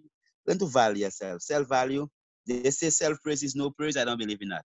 The first praise is self-praise. To praise yourself. So give yourself a pat on the back. Oh, give thanks. All right. So I always give myself a pat on the back, because the work that I do, not many people would come and say, "Please, Kailash, give thanks." Okay, yeah, but at the end of the day, I had to learn to give myself not a pat, plenty pats on the back, right? And even give myself my own medal of honor and my honorary things. And the Empress give me my first um, medal, trophy for the honorable works. So you have to begin to honor yourself from within, and then you extend that out to the people that you share the space with, and then you extend that to the bigger people that you might share the building with, and your community, your country, your nation, and humanity, right? So begin from self, right? So I want you to make it a habit, right? What I want to share with you is thoughts, controlling the thoughts. Don't worry about what you eat and drink. That's okay, right? When you learn to control your thoughts, right, to think positive, that will dictate your actions. So you wouldn't be concerned about eating probably chicken, because I love life so much, right? I'm not even not eating fowls because it's bad for me. I don't eat fish and these things because I love them. I love the fish. I love to see the fish in the ocean. I love to see the cow. That's it. That's why I don't eat cattle, not because it's bad for me. I personally love the cow, right? I just love it. So I don't eat it just because it's bad for me. I eat it because, I don't want to think of the bloodshed, and you understand? So it brings a sense of peace to me to know, well, look, I could sit down underneath a guava tree. A guava can fall down. I could pick it up. I could eat it. And then I could go and defecate someplace in the bush, and another guava tree can grow. So you continue life. When you eat the cattle, when you go and free up, nothing grows. So you have to give thanks, right? And clear your thoughts, think positively, right? And always make it an exercise to see what is on your mind. Right? What's on your mind? Okay, all right. If it's bad, change it. Oh, give thanks, priest. Oh, give thanks. Oh, give thanks. Now it will seem like a task. I'm encouraging you, because I know you need the encouragement. Right? It might seem like a task, right? It might seem like a task, but be consistent. Always give thanks. In the worst circumstance, give thanks, because with confidence, you are victorious before you begin. Without confidence, you're defeated before you start. Right? So with that positivity, you will be confident that everything will work out. So honor your thoughts, culture your thoughts, make your heavens a garden of positive seeds. Sow them, water them with good deeds. With good deeds. So there are many people outside there who are in the yes, meditate and yoga and all these type of things, and then the actions don't match. There are fads outside there, plenty fads, but you have to become the living drum. You have to basically become it, right? So whatever it is, you have to become it. So you have to become gratitude. You have to become love. You have to become peace. You have to become happiness. So give thanks and just do this for me, please. examine yourself thoroughly. Not examine, you don't X yourself, that means you're wrong. All right, so let's just say you scan yourself. All right, you scan, you do a mental scan. What am I thinking? And then you could write it down even. And for every negative thought, you write a positive thought opposite that negative thought. So if you used to have 80 negative thoughts, that means that you would have replaced the 80 negative thoughts with 80 positive thoughts, plus the 20 positive thoughts you always used to have before. So right now you would have had 100 positive thoughts and 80 negative thoughts. So you've tipped the scale. You've become a more positive person. And as you practice and practice and practice and practice, you become a shining light to others. Whenever people come around you, they feel good, right? But it took you time to actually heal yourself. So you begin to be able to control your energy. You don't just go around. Even if I know, well, I'm all right, I won't go and sit down around a whole heap of people who sad and always no. I won't go in that thing there. But I want to cry and my heart get weak, and I feel no. All right. I would rather celebrate. So even in grieving, right, when you lose someone you love, right, if you really love that person, you begin to remember all the wonderful things that they've done for you, and begin to remember all the wonderful moments that you've shared, and you smile. Why? Because the memory of that person brings you joy. You don't sit down and only think about, oh, they're gone and you can't see them again, and then you don't even give thanks for all the wonderful moments that you had with them. That the memory, that's how you keep people alive, that the memory brings you joy and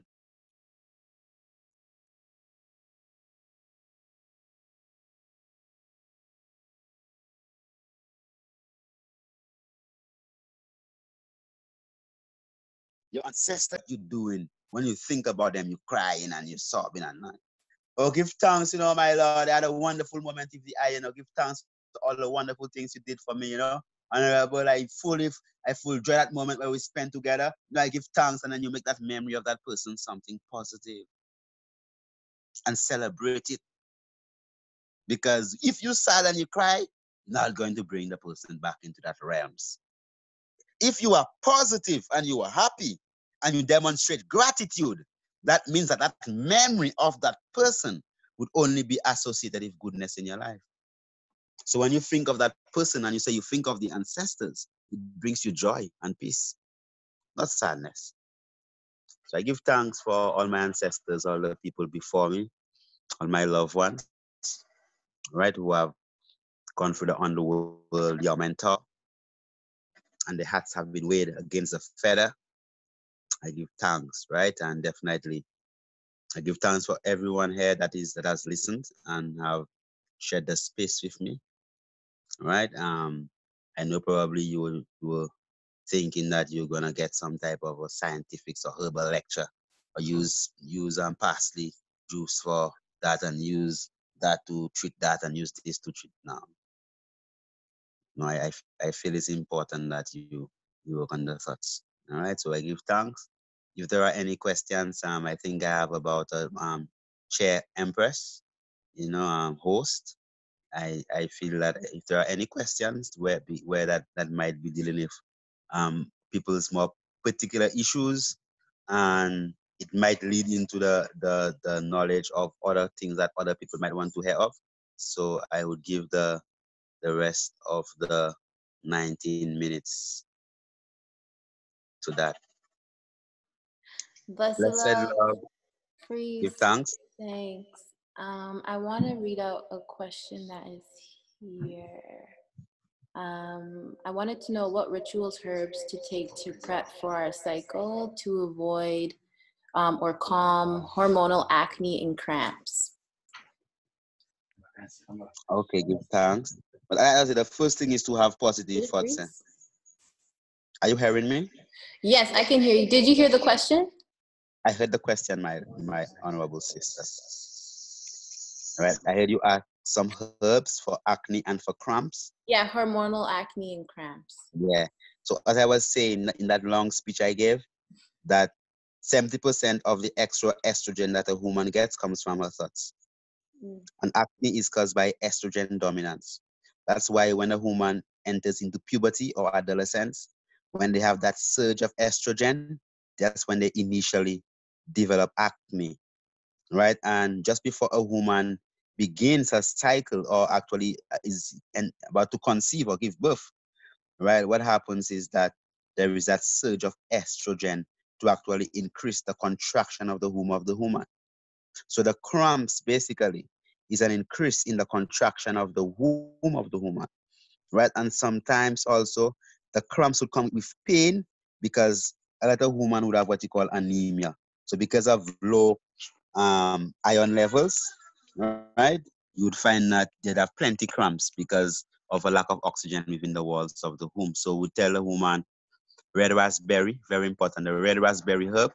So you don't wait until your cycle starts to begin, right? 7 days before your cycle, you begin to drink your red raspberry tea, right? You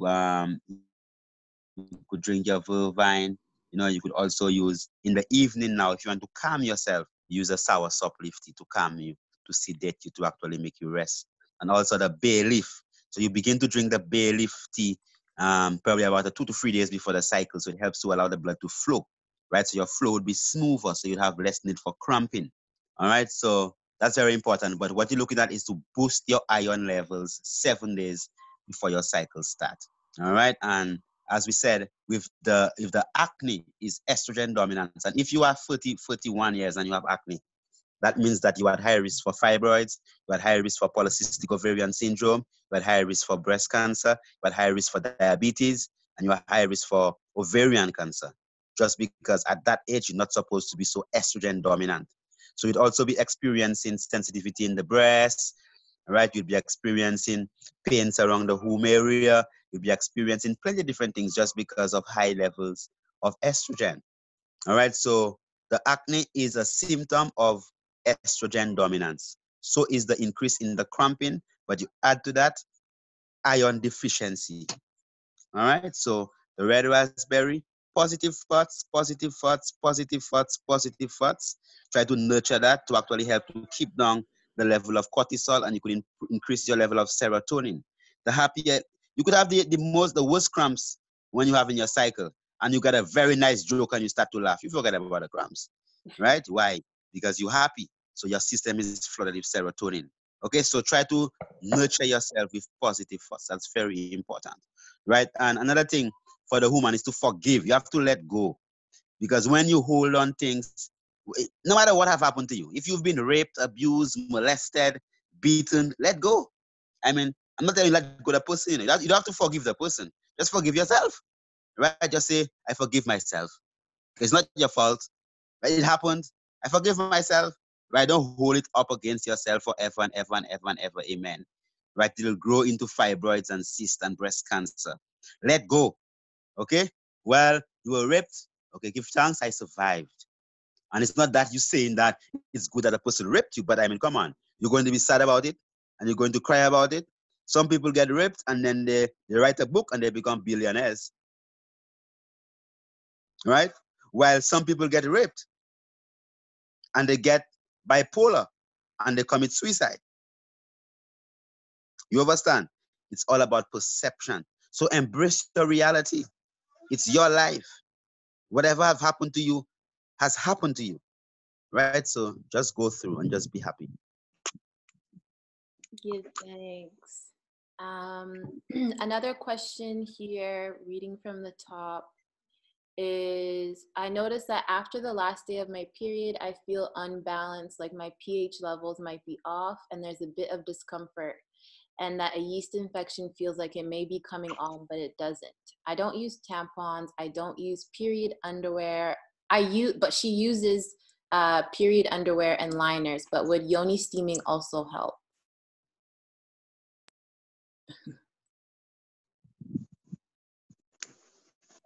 Um, that question was a bit muffled. I don't know what happened to the signal a while ago. Oh, you want me to read it again, or the question itself was? Yeah, it broke up. Not you, Zoom Oh, broke up. oh You okay. all, you whole, but Zoom did break up. Zoom. Good thing. She's saying that after the last day of her period, she feels unbalanced, like her pH levels are off. There's discomfort, and it feels like she's getting a yeast infection, but it doesn't actually start. So she's wondering if yoni steaming would help this. Yeah, but I mean, by ritual, by nature, after every cycle, a woman's supposed to at least do at least one yoni steam.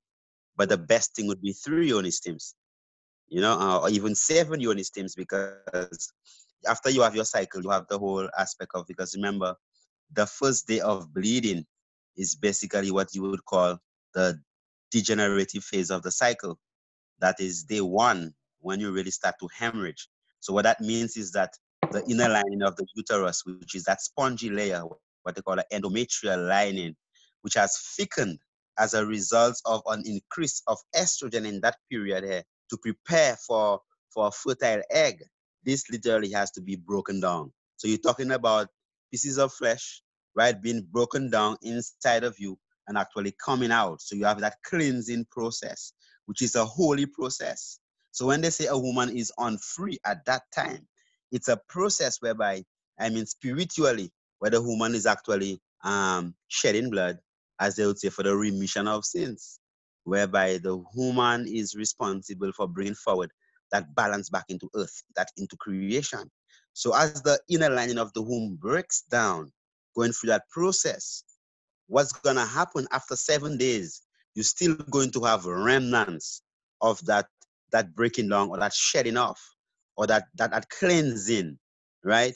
Or that journey still inside there. So it is instrumental to actually have a steam of the vagina, right? And what you do, basically, we recommend like the roots of the gully root, which is the anamu, with the back and the leaves. These 3 things there is a must, right? As a very strong antiseptic, and also what it does, it clears space, and your home is space, and it has a lot of warmth. All right, and as an aromatic now, we use the bay leaf as an aromatic. So you have the gully root leaf, gully root, gully root back, plus the bay leaf, and you have the cerasee bush, which is basically a cleanser of the womb, and the St. John's bush, which is also a cleanser of the womb. And if you want an astringent, something to tighten the vaginal area, then you add a herb like your periwinkle, right? But it is or aloe vera. So what you do, you basically do this, and you allow the steam to actually nourish the vaginal area. But you have to receive.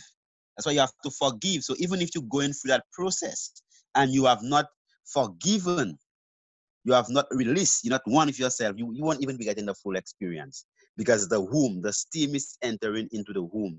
So you have to receive the steam with gratitude.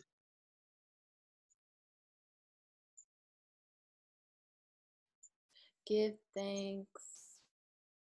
Give thanks. Give thanks.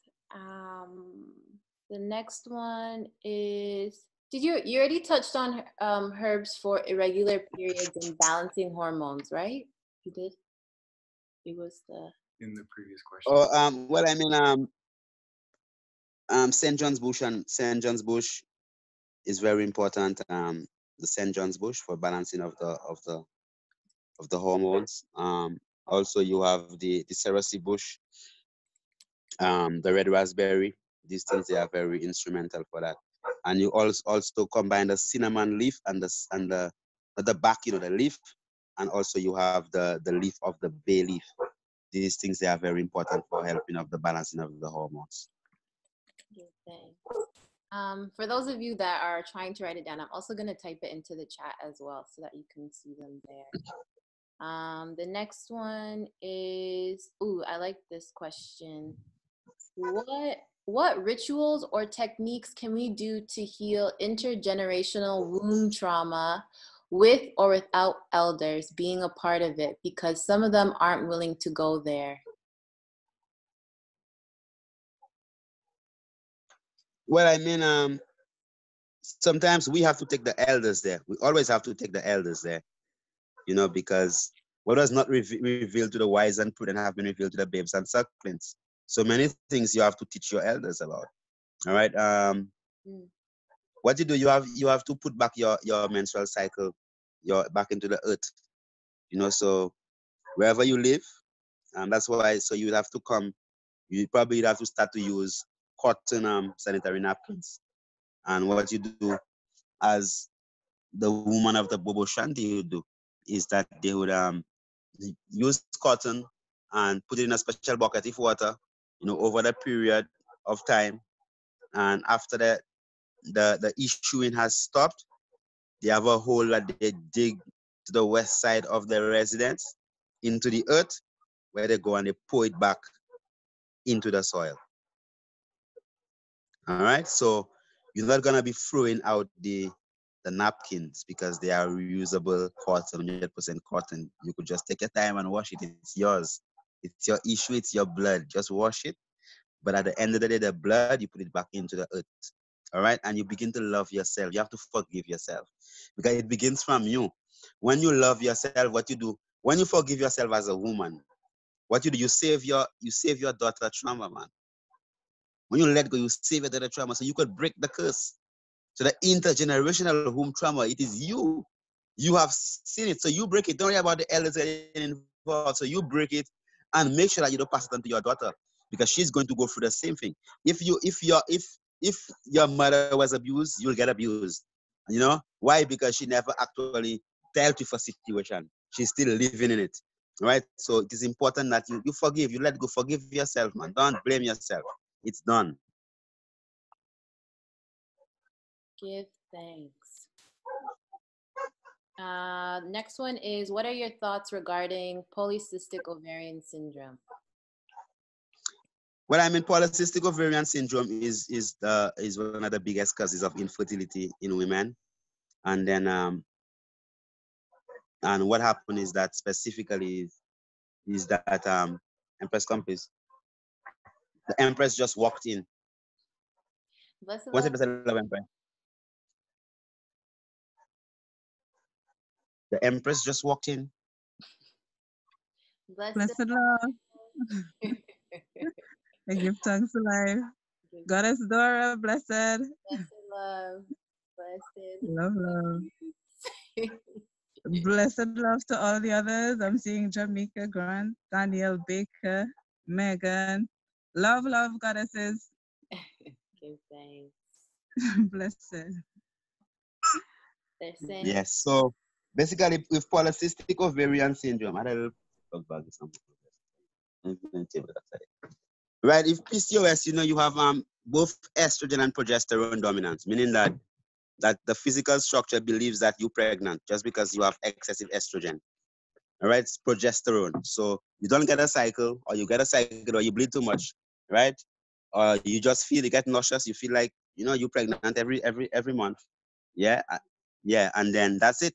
So you believe like as if you're pregnant. Why? Because your body has too much progesterone, which is one of the hormones that prevents a woman from getting a cycle when she's pregnant. All right, so the reason why the woman is not getting pregnant with PCOS is because her body thinks that she's already pregnant. All right. And the majority of women with PCOS, I think 80% of them with fibroids and polycystic ovarian syndrome are women who have gone through trauma, who have been abused sexually or otherwise. Right? 80%. So if there are 10 women there who have PCOS or fibroids, 8 of them have gone through some kind of traumatic thing. Right? That goes without question. Why? Because of the effects of that same stress factor upon the physical structure. So you see how important it is? All right. So if PCOS, right, the woman will not get pregnant until she lets go. She has to let go. She has to completely let go and just let go. So then that space in the womb, the sperm now could come and inhabit that space, because then she would also have a problem with trust. Okay, so most women are infertile because they have trust problem. So that means they would not be able to listen to the man. So remember, the woman has to receive the sperm. So if you cannot receive the sperm, that means that you cannot get fruitful. So the sperm is a physical thing, but also it's a spiritual aspect. It's an energy, it's a vibration. So you have to be able to receive. So trust. So no matter what you have been through, trust because you've been there. And of course, you could trust because you go on the plane all the time and you go 10,000 feet above sea level, and then you fly 1,000 feet above sea level, and you don't even know the pilot. Okay? So you can trust. If you could trust somebody you don't know, that you could put your life in their hands, 90,000 feet above sea level, come on, man.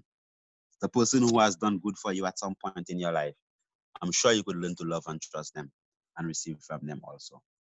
All right, so PCOS, we take care of it if a 21-day program where we actually offer the cleanses. So it is like 3 of the female packages, which is colon cleanse, blood detoxifier, hormonal balancing, blood building, blood regulating, and mucus removing. Plus, right, you need 7 of the vaginal inserts. Plus, you need to do 7 of the yoni steams. Right, so it's a cycle, and also you have to go through some nutritional guidelines to actually deal with it because you have to begin to learn to invest time and energy in yourself. You begin to love yourself. Give thanks. Preach. I want to be mindful of your time. There's only 2 minutes left. Yes. And there's a question here saying, I started getting hair on my chin for about 4 to 5 years. Can you help her understand why she has this and how to reduce it? Yeah, she has high testosterone levels, right? Probably she might have fibroids. 90% of women, if they're underneath their chin, has fibroids. Because they have excessive testosterone, right? Too much of the male hormone. You understand? So, what she has to do, she has to learn to bring that back into a balance. Don't underestimate the power of gratitude, right? Just giving thanks, all right? And then what you go through the physical cleansing. So she'd have to clean her home thoroughly, clean her blood, clean her organs. After she cleans her fats, just go through a 7-day program of cleansing. And what she eats, what she drinks, do some yoni steams and do some vaginal inserts. The inserts basically is a mixture of castor oil and different herbs and things that you do insert into the vaginal canal, and you leave it there for 24 hours. And you do one every other day for a 14-day cycle, which is part of the 21-day program. Give thanks. Okay. I want to thank you, Priest. It is 3 p.m. here on the dot. So thank you so much. For those of you that are wanting to know more, if you have fibroids, PCOS, that means you have to come on our retreat and enjoy the full experience. And really get to immerse yourself in the nature and be able to invest that time in yourself to heal and to better yourself and your children and your children's children and all of those to come. So I'll still stay on a little bit because we still have the giveaways, but I just want everyone to give thanks for Priest and his knowledge and his wisdom and the time and energy put into this. Very busy man. So give thanks, Priest. Give thanks, Honorable, for having me. Give thanks for life. Give thanks for God, our King. Give thanks. Give thanks. Love, honor, In the shadows, but be there. Give thanks. Give thanks for the man. Sometimes the man have to be in the shadow and then just making sure that everything goes good with the Empress. Right? So give thanks for life and just take care of yourself. Remember that you're beautiful. Yeah. And the fact is that every ejaculation, you have at least 400 million sperms. Every ejaculation. Right? And you were born out of an ejaculation. And out of that 400 million sperm, you were that one sperm that fertilized that egg. So that means that you're special. 1 out of 400 million. Right? Give thanks for life. Blessed love. Blessed. I'll unmute myself. Give thanks. That is Priest for y'all in a nutshell. For those of you, when I first met him, I'm a psychiatric nurse, so I've been through schooling. And for me, it was quite triggering to hear him talk about depression or anxiety in the way that he says it. Where it's so easy just to change your thoughts. And then I'm thinking to myself, like, but I read in the textbook that it's chemical imbalance and da-da-da-da and da-da-da-da-da-da-da.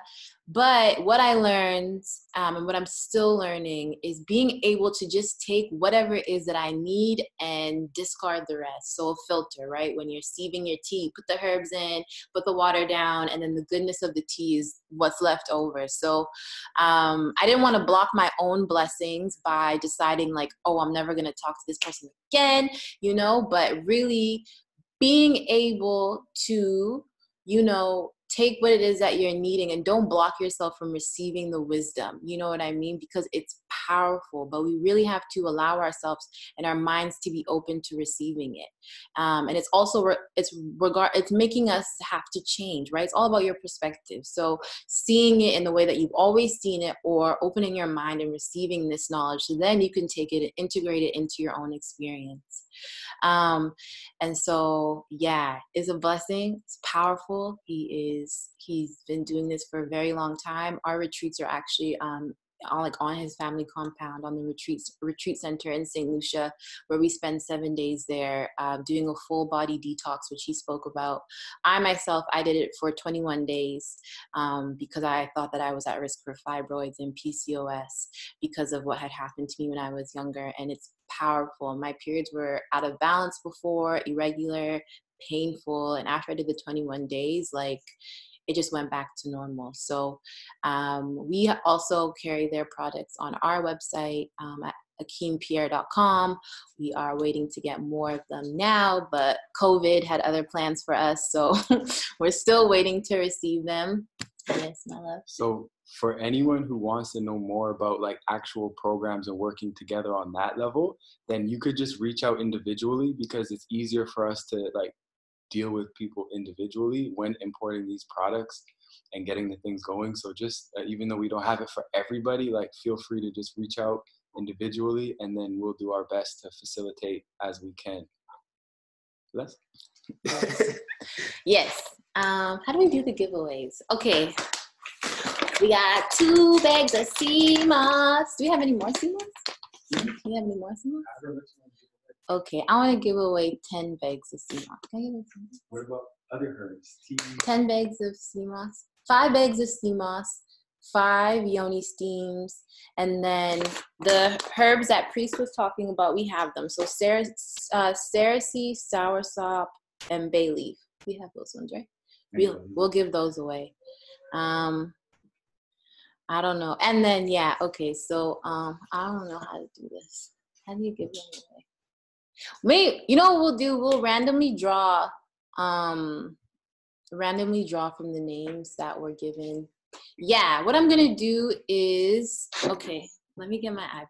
I'm gonna randomly just draw names from the Zoom list that I have, and then we'll do it that way. 1 second.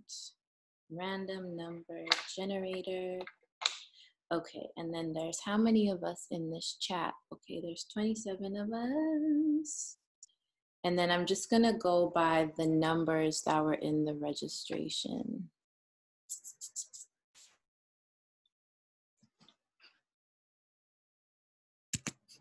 This is so difficult. I think you should ask a question as well. I should ask a question? Yeah. What's the question I should ask?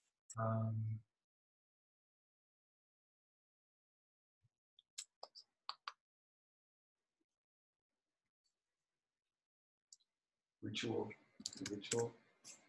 Ritual for what? For healing the intergenerational trauma. What was the ritual that Priest spoke about for healing intergenerational trauma? The first 3 people that will answer, you can get CMOS. What was the ritual? Let me write down these names. Put your blood back into the earth. Nanisa. That's it.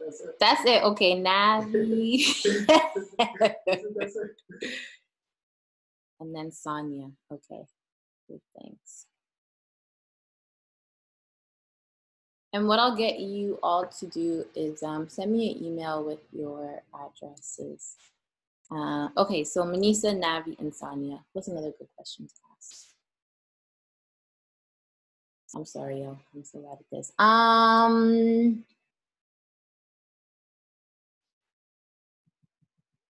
question.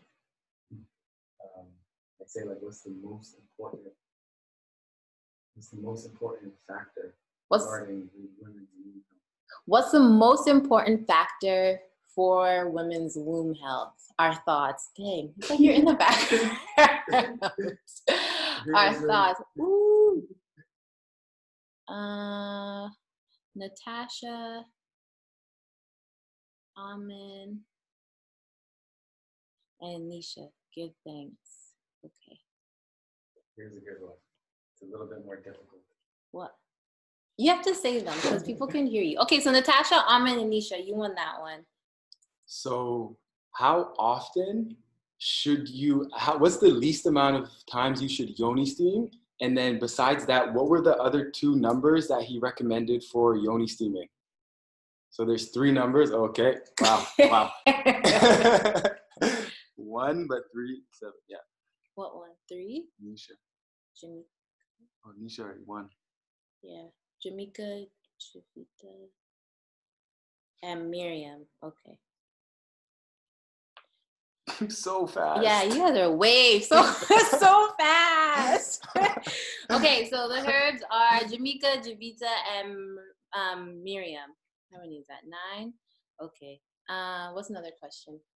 What was the one DNA structure that only women have?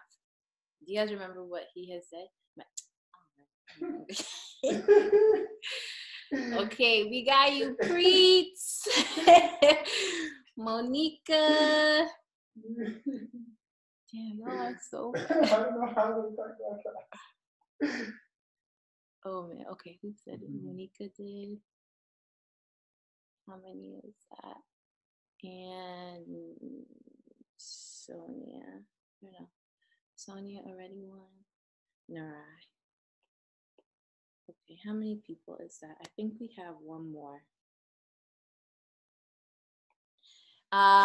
What was the hormone that, what was the question? What was the hormone that, what was I thinking? What was a good one? How are people answering already? Oh, okay, sorry. Dang, okay. I already said it. What was the hormone that you spoke about? Cortisol, estrogen, testosterone.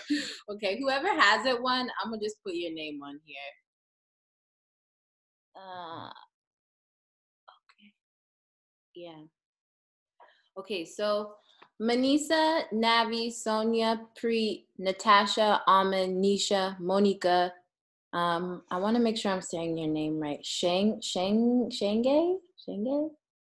Hopefully I'm saying your name right. Jamaica, Javita, Miriam, and Narai. Can you please send me an email with your address so that, except for you, Narai, because you live down the street. But send me, ask one more. Grace, I'll just put your name down. Make sure you send me your address so that we can ship these things out to you. So some people get sima, some people get yoni steamed, and some people will just get the herbs that you can also make your yoni steams from or drink them as a tea as well. So it'll be soursop, cerasee, and bay leaf. And bay leaf is potent. Cerasee, you can drink it, but it's very, very, very bitter. But yeah, I want to thank you all so much. Thank you from the bottom of my heart. I hope you enjoy the rest of your Sunday. And yeah, stay tuned for the course that will come out soon. That will be more in depth and answer more like medical type stuff as well. So yeah, give thanks. Love. Wait. I'm ready to stop it. You stopped? Yeah. Oh.